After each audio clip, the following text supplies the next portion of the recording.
Aleluia! É motivo de a gente estar muito alegre, animado aqui nesse lugar. Eu sei que tem um sorriso, tem alegria no coração e no rosto de vocês, apesar de estar todo mundo mascarado aí, que coisinha linda, porque a palavra de Deus diz que o coração alegre aformoseia o rosto. Amém? E nós temos como tema do ano, o vinho novo chegou, como está ali no banner. Esse é o nosso tema do ano. O vinho novo chegou. O tema do mês é uma igreja relevante. E para delimitar o tema do mês, é o seguinte: o que torna uma igreja relevante? O que torna uma igreja relevante? Se você trouxe a sua Bíblia, abra comigo para Atos, no capítulo 11. Se você não trouxe, pode acompanhar pelo telão, mas a realidade é que esse tema de suma importância nos dias de hoje, e que muitos pastores têm falado, e nós vamos falar ainda esse mês a respeito, se não se basaram no livro de Atos, vão se basear. A realidade é que se fala muito sobre isso, mas quando nós olhamos para a igreja de Atos, quando nós lemos afinco a palavra de Deus, e a gente olha as igrejas de Jerusalém, de Samaria, de Antioquia, a gente consegue perceber e entender a importância de nós estarmos fundamentados na fé, na coragem, cheio do Espírito Santo, cheio de bondade, cheio de ousadia. E quando eu olho para o povo aqui presente, e vocês que estão me ouvindo pela internet, a realidade é que nós precisamos entender que nós somos uma igreja viva. Nós precisamos entender o que Deus quer de nós, é que a gente seja uma igreja viva, uma igreja eficaz nesse tempo. Esse tempo é necessário que a gente entenda isso. Adorar ao Senhor em qualquer situação, adorar ao Senhor nos bons momentos e também nos maus momentos. Quando tudo vai bem, nós adoramos ao Senhor, mas também quando tudo está fora do nosso controle, nós continuamos adorando, nós continuamos sendo relevantes, nós continuamos sendo essa igreja de Atos, aí no capítulo 11. E nós queremos mais uma vez ter esse momento de ministração da palavra de Deus, e jogar essa pergunta para vocês: o que torna uma igreja relevante? O que é a igreja? Se eu fizer essa pergunta, você vai dizer: a igreja somos nós. E o que somos nós? Nós somos a igreja. E o que é a igreja? A igreja somos nós. O que somos nós? Somos a igreja. Então, muitas vezes não chega uma definição correta, padrão. A igreja relevante é aquela que releva o amor. E eu quero fazer uma pergunta para você. Eu não sei se você vai conseguir me responder.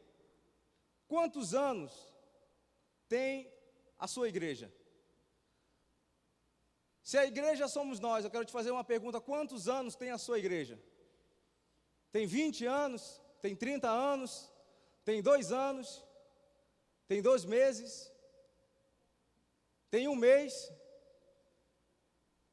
Quando foi que você entendeu que você é uma igreja? O que acontece é que daqui a pouco as luzes vão se apagar, nós vamos desligar o ar-condicionado, vamos desligar o som, vamos colocar o cadeado e vai acontecer o que está em João, no capítulo 7, versículo 53. E todos foram embora para suas casas.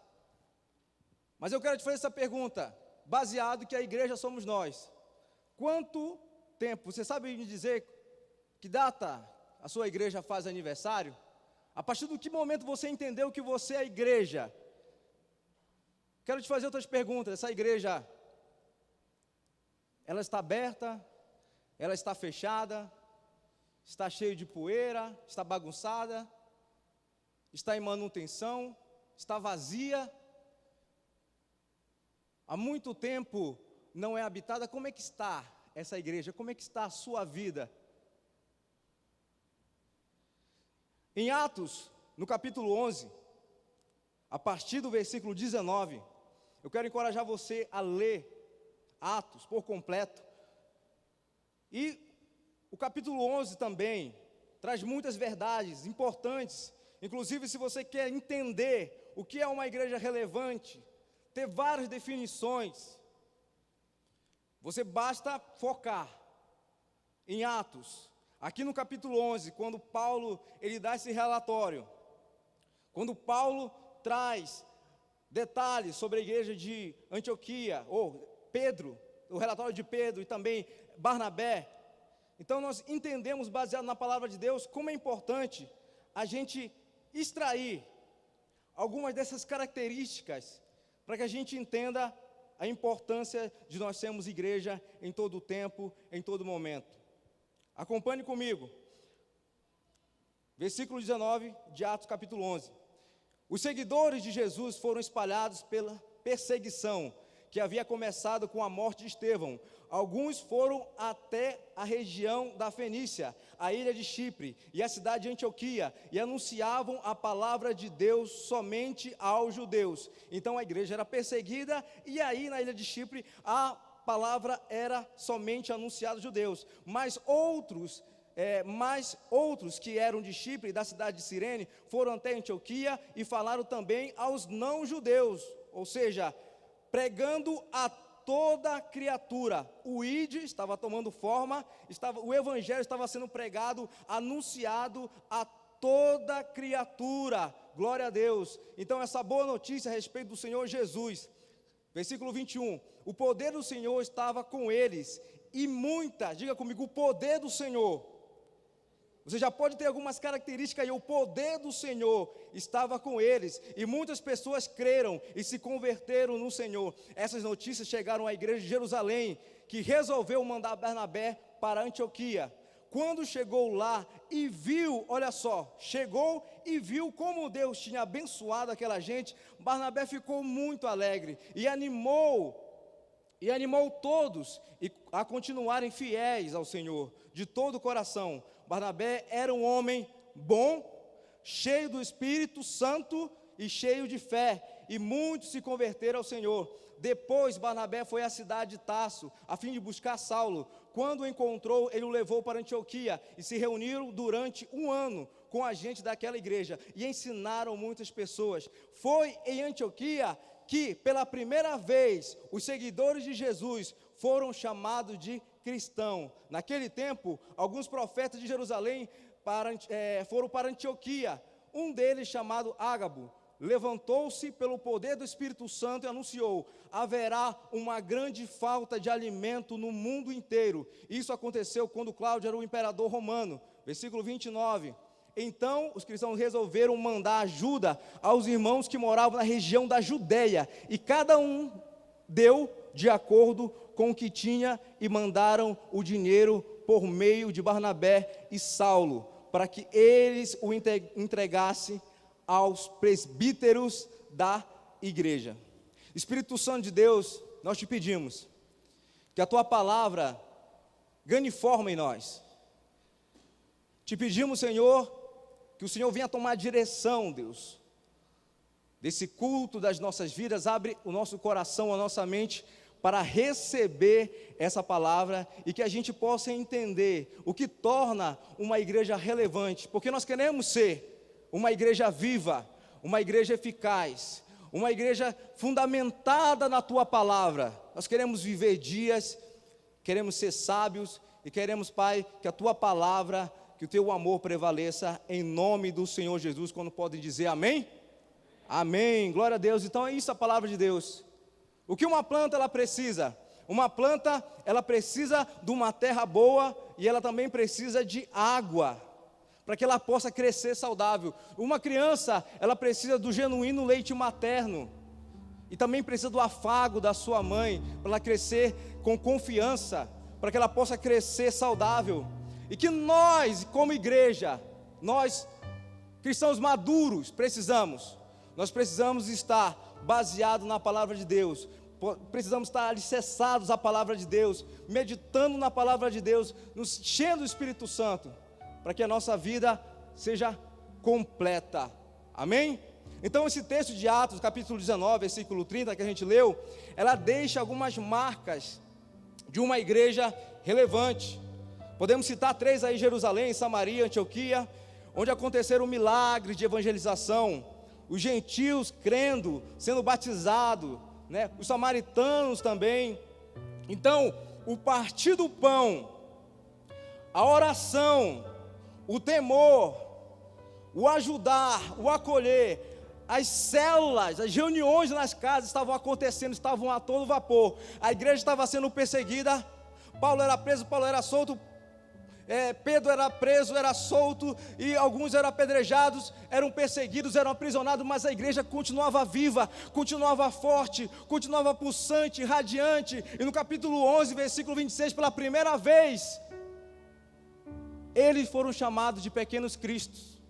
Falei, cara, sabe Jesus, Cristo de Nazaré, Ele morreu, Ele não está aqui mais presente fisicamente com nós, mas olha, tem uma galera ali, tem um pessoal ali, tem uns discípulos, tem umas pessoas que se dizem discípulos, que eles são muito parecidos, eles são cristãos.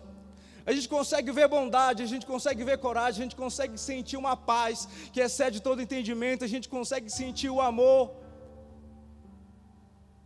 a gente se sente bem, acolhido, evangelizado. Se você ainda não leu o livro do Fator Barnabé, do pastor Eibe, eu te aconselho, traz muitas verdades, porque no capítulo 11, versículo 19 até o 30, fala muito também sobre essa proatividade, sobre esse espírito de liderança que Barnabé teve, sobre essa inclusão, esse poder, esse discipulado de perto, que Barnabé teve com Saulo, para que ele pudesse se tornar um grande apóstolo, um grande líder, para que ele pudesse ser um homem relevante, um líder relevante, um apóstolo relevante. E uma igreja precisa entender o ide e pregar o evangelho a toda criatura, não somente aquele que convém, não somente aquelas pessoas que você acha que deu abertura, não provavelmente para aquelas pessoas que você acha que está mais acessível, não somente para aquelas pessoas que falam, poxa, essa pessoa tudo bem, parece que ela é alguém bem receptiva, eu vou lá, eu vou pregar, mas para aquelas pessoas que você acha meio carrancuda, grosseira, para aquelas pessoas que você acha meio pedreira, para aquelas pessoas que você acha que nunca vai aceitar, que nunca vai te ouvir, para essas pessoas também você tem que orar, você tem que pedir a direção do Espírito Santo, você tem que pregar, e a igreja tem orado. A igreja tem pagado preços por muito tempo, por muitos anos, e essas pessoas elas estão vindo. Essas pessoas estão vindo, o evangelho está chegando a toda criatura. Meu querido, se prepare, que depois dessa pandemia, depois que tudo isso passar, muitas pessoas sedentas pelo amor de Deus, muitas pessoas famintas pela presença de Deus, que estavam algum tempo afastadas dos caminhos do Senhor, elas vão voltar. E elas vão voltar com esse desejo de entregar a sua vida para Jesus, de renovar a sua aliança. E eu quero te perguntar, igreja relevante, como você vai recepcionar essas pessoas? Como você vai integrar essas pessoas à família de Deus? Será que você vai receber ela com muito preconceito, com muita inveja, com muito medo? Ou você vai ter aquele coração de família, para receber e falar, não, nós temos orado para que essas pessoas entreguem a vida para Jesus, e elas estão vindo, e quando vierem, eu não quero ter nenhum tipo de preconceito, eu simplesmente quero amar, quero receber, quero saber integrar essas famílias, essas pessoas, e ajudar também a trilhar os caminhos do Senhor, entendeu? Eu quero fazer uma pequena introdução, para que a gente possa entender mais profundamente esse tema. No tempo da dor, ela se mantém ainda mais viva, acordada, alerta. Ela se move pelas ruas, pelos lares, pelas escolas, pelos hospitais, pelos asilos, pelos orfanatos, e nos lugares mais remotos, e até mesmo nos templos. Ela é missional, ela é orgânica, ela é atual, mas nunca se afasta da verdade, é relevante, e em qualquer situação, ela deixa a sua marca. Eu quero deixar essa frase para você. igreja não fecha. Como eu falei para você, daqui a pouco, esse espaço físico, o prédio, ou o templo, como você queira chamar, vai fechar. Mas o templo do nosso Deus, o nosso coração, nós como igreja, nós sempre vamos estar abertos às pessoas, à direção do Espírito Santo de Deus.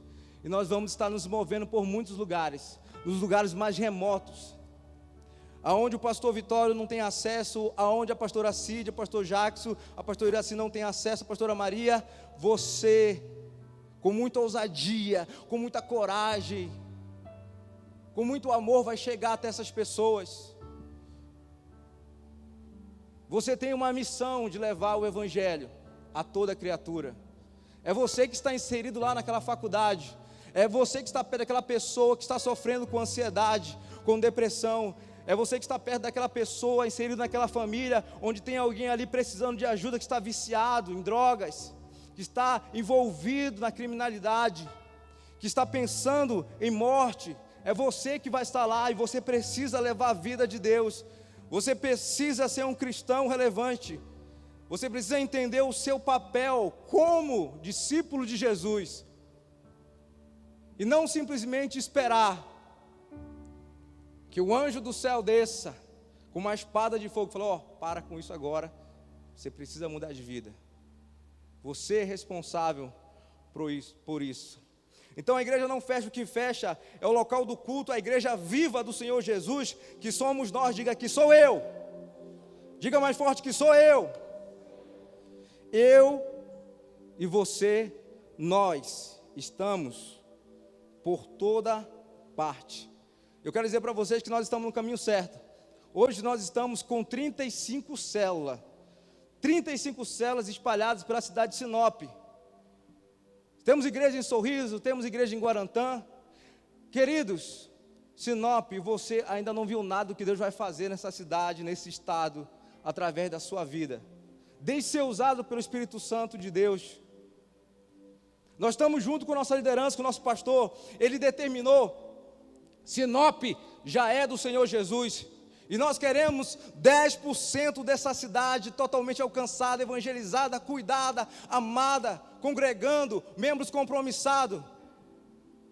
Vamos arredondar, vamos dizer que Sinop tem 150 mil habitantes.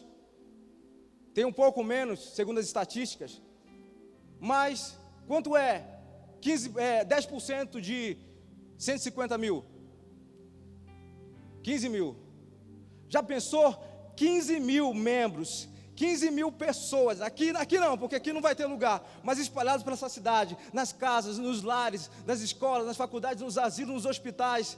15 pessoas, discípulos, 15 pessoas que estão imitando Jesus, levando amor, levando a paz, levando carinho, sendo bondoso, cheio de coragem, espalhando os 4 cantos dessa cidade, o Espírito Santo de Deus. Cara, algo incrível, sensacional. Nós precisamos entender a nossa missão, querido. Não há tempo mais de ficar parado. É importante você dizer sim para Jesus, para o ID. Talvez você nunca chegue a ministrar, a pregar em uma igreja aqui na frente. Você fala: André, eu olho para mim e não vejo esse potencial de liderança, eu não consigo ver, eu olho no espelho, até tento falar às vezes na célula em alguns lugares, e não vejo relevância nenhuma, eu não vejo nenhum fragmento de liderança nem nada. Mas a sociologia, ela afirma que toda pessoa tem um raio de alcance de liderança, até 15 pessoas. Então, tem aquelas pessoas sim, que tem uma liderança bem aflorada, que lideram multidões, mas a sociologia ela afirma que cada indivíduo tem um raio de alcance de 15 pessoas, ou seja, você consegue influenciar com seu jeito de ser, com a sua forma de ser, tanto para o bem ou como para o mal.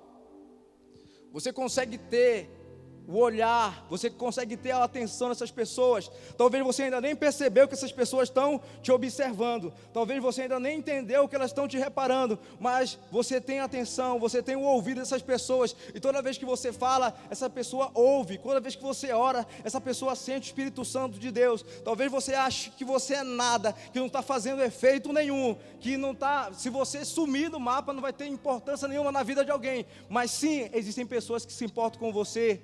Existem pessoas que olham para você, você é inspiração sim, para muitas pessoas. Por isso, não desista. Existem pessoas que estão olhando, torcendo por você, inspirando em você. Glória a Deus por isso.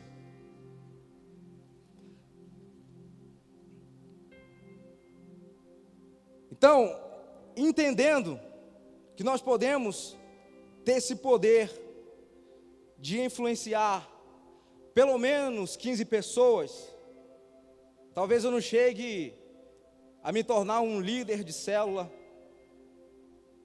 talvez eu não chegue a me tornar um pastor, supervisor diário de distrito, mas eu quero te dizer alguma coisa.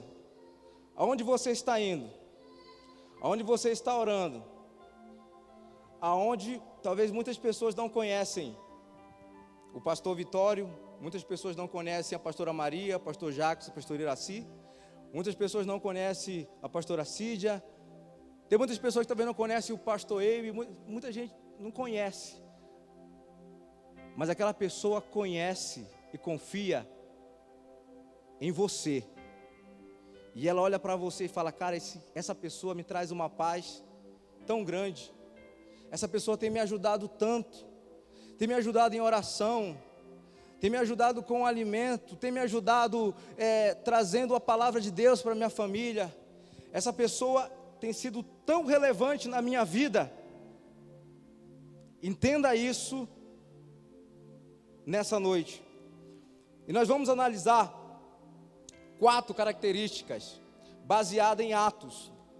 Vamos começar no 23 e 24, 11, vamos focar em Atos no capítulo 11, versículo 23 e 24, quando essas características, elas são muito fortes na vida desse líder, desse homem aí, chamado Barnabé.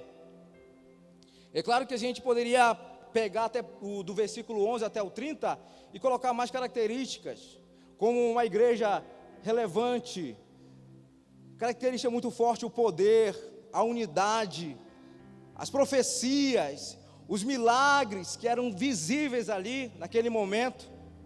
Mas eu quero listar 4 características que vão fazer toda a diferença. A primeira diga comigo, bondade. Diga mais forte, como uma pessoa bom, diga bondade. Olha para o lado aí, tem uma pessoa boa sentada do lado direito, do lado esquerdo. Talvez você não saiba, mas essa pessoa é gente boa. Essa pessoa é gente boa. E uma característica forte aí de Barnabé e dessa igreja, inclusive você vai encontrar essas características em todas essas 3 igrejas: Jerusalém, Samaria e Antioquia. No versículo 23 a gente fica bem visível, explícito a alegria de Barnabé. Ele ficou alegre quando ele viu que aquele pessoal estava sendo grandemente abençoado. E a realidade é que ele estava sendo ali uma cópia de Jesus. O amor, o verdadeiro amor, o amor ágape, o amor que é maior de todos os dons, lá de 1 Coríntios, estava fluindo ali na vida de Barnabé, daquele homem que era relevante, um amor que não é invejoso, que não é orgulhoso, um amor que procura falar bem, que mantém o corpo unido. Quando ele chegou lá, não houve aquela inveja, falar: poxa, o pessoal está muito abençoado, olha só, rapaz, que homens e mulheres abençoados, que povo próspero, poxa, eu estou até com uma inveja aqui, não, isso não pode acontecer. Como isso não tem acontecido comigo? Como eu não estou conseguindo ver esses milagres, essas bênçãos na minha vida? Mas não houve isso. Barnabé era um homem cheio de bondade, ele transpirava isso para a sua igreja, para os seus liderados. Então ele se alegrava com a bênção dos outros. Barnabé era uma pessoa fonte. Eu profetizo na sua vida, você será uma pessoa fonte na vida de muitas pessoas. Altamente edificante, você sempre trará uma boa conversa. O Provérbios fala isso, que o coração, a ansiedade, ela esmaga o coração, mas a boa conversa, ela anima. Então há necessidade de a gente estar sempre preparado para a gente se alegrar, para a gente ter uma boa conversa. Inclusive, nós estamos naquele momento de crise, de bons relacionamentos, de boas conversas, e nós temos que agradecer a Deus, nós temos que valorizar aquelas pessoas fontes das nossas vidas, que trazem boas conversas, que procuram participar, e Barnabé era esse homem. Barnabé era esse homem. E o segundo ponto, Barnabé, ele era cheio do Espírito Santo. Barnabé, ele era pleno em Cristo. Ele era amigo de Deus. Olha só como é importante a gente ter um equilíbrio.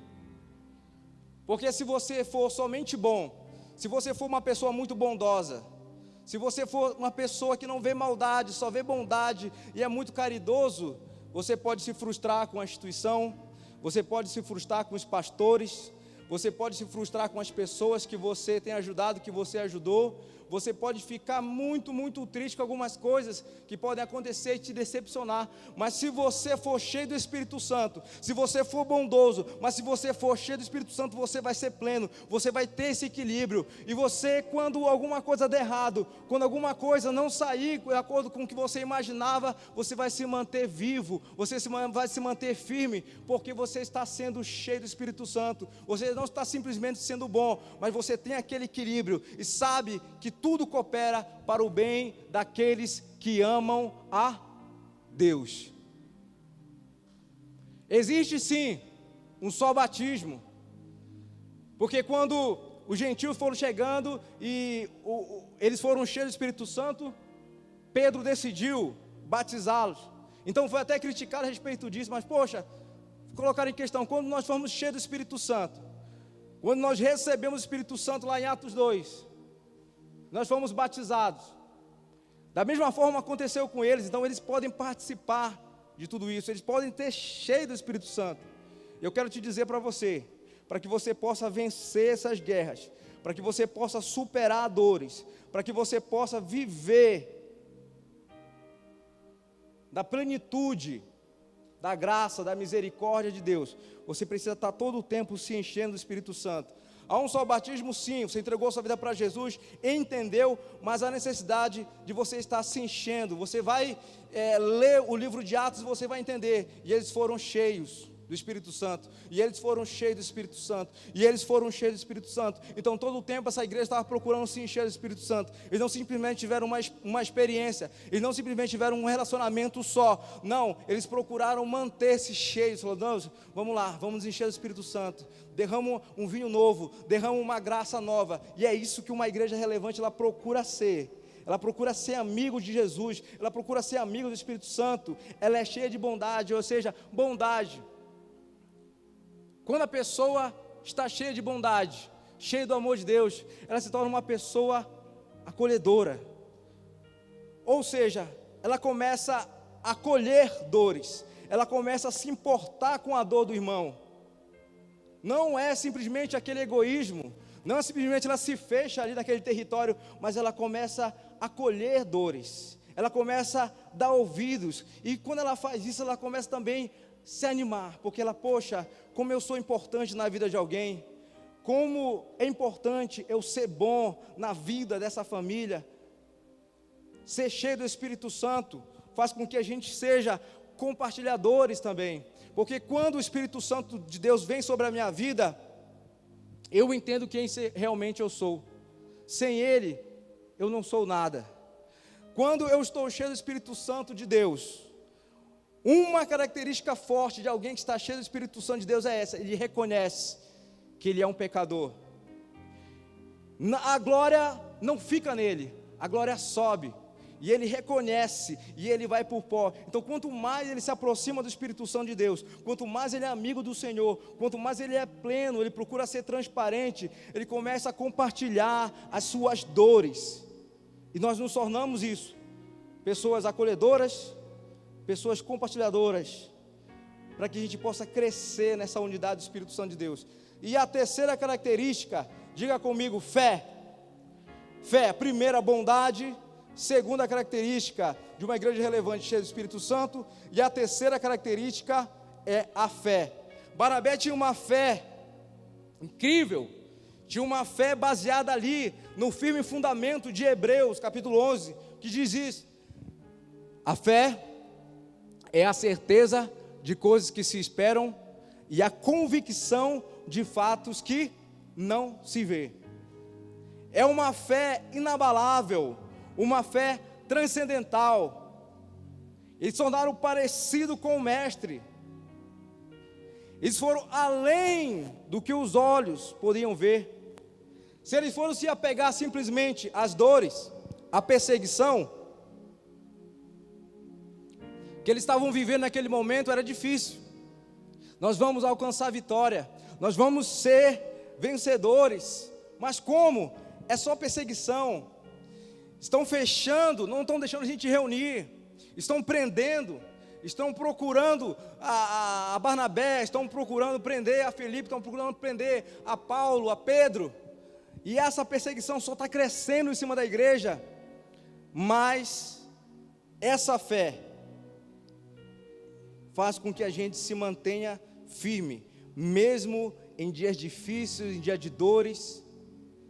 Faz que a gente tenha esse firme fundamento na palavra de Deus, e que a gente vá muito, muito além do que os nossos olhos humanos podem ver. Nós conseguimos olhar e ver pelos olhos da fé, e assim nós nos tornamos o quê? Vencedores. Diga comigo, vencedores. Vencedores que nem sempre vencem dores, que nem sempre vencem dores.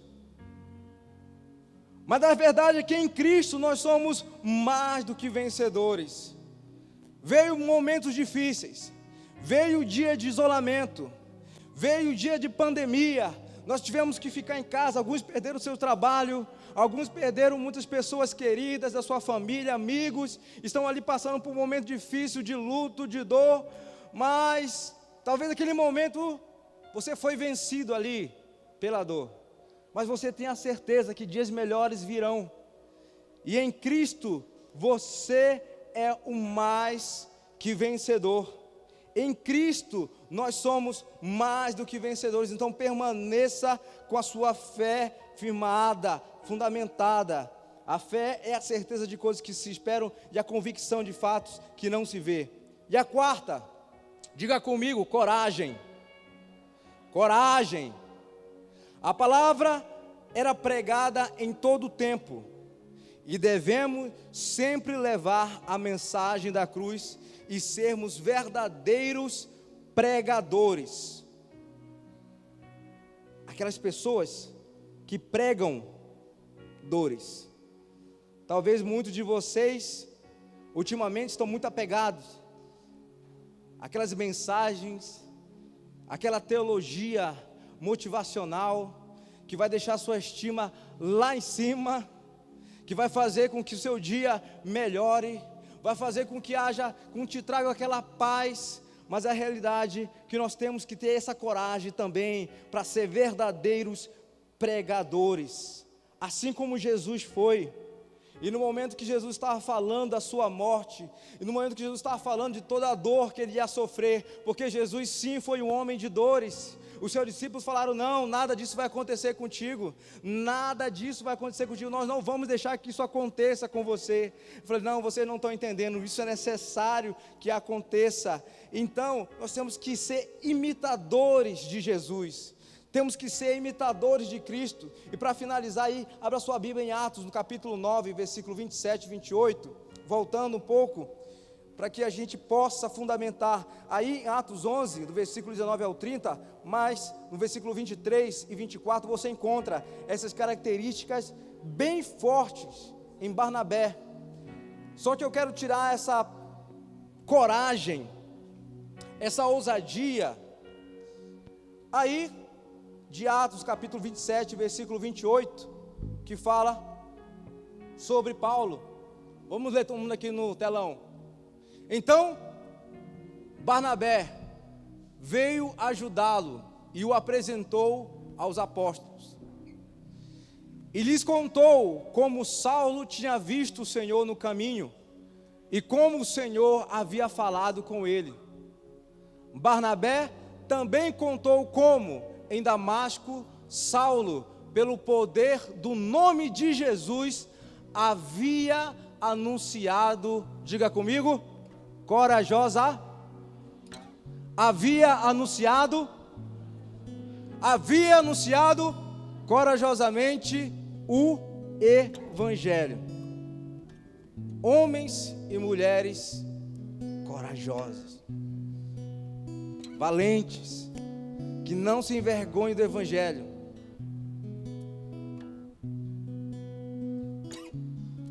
É isso. Só 4 características. Podemos aqui colocar o poder,